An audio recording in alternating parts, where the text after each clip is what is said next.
back from Lebanon Valley a couple hours ago when we got done with the swap meet. Sold quite a few parts, made a couple $100. We're gonna take that money and put it back into getting another Bicknell chassis. That's what the goal of selling our extra or older torsion bar stuff was to make it so we can just put some money into the new Bicknell we're gonna purchase. And we're gonna give you guys a little look today on the cameras we purchased. They're about $130 for 3. And let's slide this out.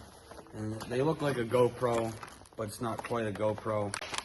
And I'm hoping that it works very efficiently. It comes with all the same housing as a GoPro, has all the same like features, just it's not same brand. I don't know the content of how good it produces, so I'm hoping I can get that information from you guys as I put it out to you.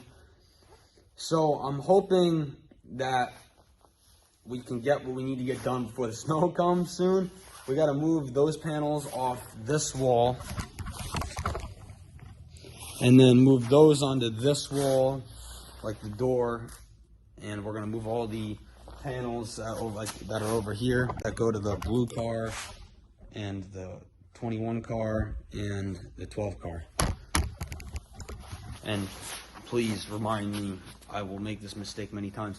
It's not the 21 car. The number of it's 18, but we call it the 21 car because it's 2021 chassis built, and that was our second new chassis we've ever purchased. So this is what it's called in the shop. So I apologize if we might slip that up a couple times, but just remind us in our comments. So we're gonna move all these bodies around. That body that I showed you guys on the wall over there will have to go to the building next door that we have. And then all the panels on all the garage doors that go to the cars will go onto this wall. And then at that point, we will reorganize and get the shop back to a good formation of where everything has an organized place. And then we'll offload the stuff out of the trailer that we brought to the valley, because we didn't quite sell everything, but we did sell like the Sportsman frame that was here. We sold that. We sold the rear end from that. We're hoping to sell the motor, so I will have something put out on Facebook and Instagram about our 602 crate we're gonna sell. It's GM sealed. It was built, I believe 012, but I will have the owner correct the information. It's not mine, but it's my sponsors and my good friend Pete, who races the number 4 car. I'll have him get me the information on that. I believe it's 2012, but he bought it. It sat for a long time. They ran it for half a season, and then that's as far as I've known. But don't take that information. I'll have him give me some information. We'll put it on Facebook and Instagram, and then we'll put it down in the comments on our YouTube video here.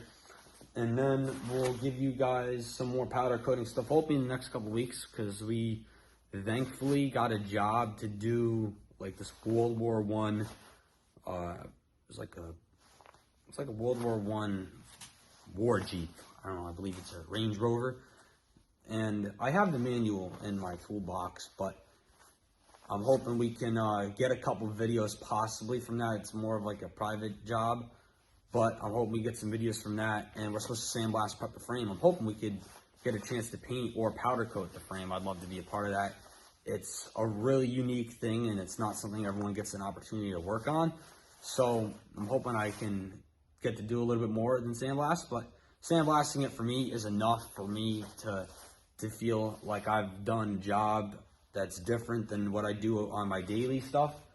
And not saying my daily stuff is bad, just it makes me have to think outside the box, because I have to get in areas that are hard to get to, and I might not be able to get with the sandblaster. So it's a lot of, thought process built into that versus some of the stuff I do for the modified. I've done it so long, and I've worked on these things since I was 12 years old, 11 years old, and I'm 16, going on 17 now. It's teaching me a lot about how you prep things, how your work can chain react to other things. So it's a lot of thought process that goes into that, and I'm hoping I can learn from it. But other than that, I'm just giving you guys a little bit of a fill-in on what's going on and what's going to happen in the next couple days that we could put out there for content.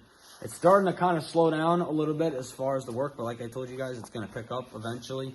Right now, we're just at like the very end of the season. They just got done with Charlotte, and now they don't go to Volusia until February, so it gives me a gap to get some jobs from some guys in my industry of powder coating, because all my competitors, like myself, like to have good-looking cars and keep them clean, neat, because then whenever there's a problem, you can analyze it better.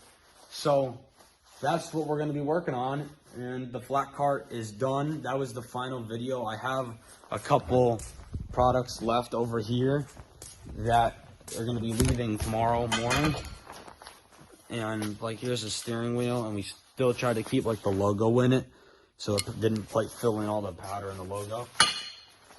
And then like a bunch of the same brackets again. And then the rug rails that were really rusted came out really well. You know, I'm happy with it. I'm hoping the customer's happy with it. And all in all, it was a good experience. Other than that, I will see you guys in the next video. Please subscribe and hit that bell button so you guys can see the next upcoming videos. Thank you.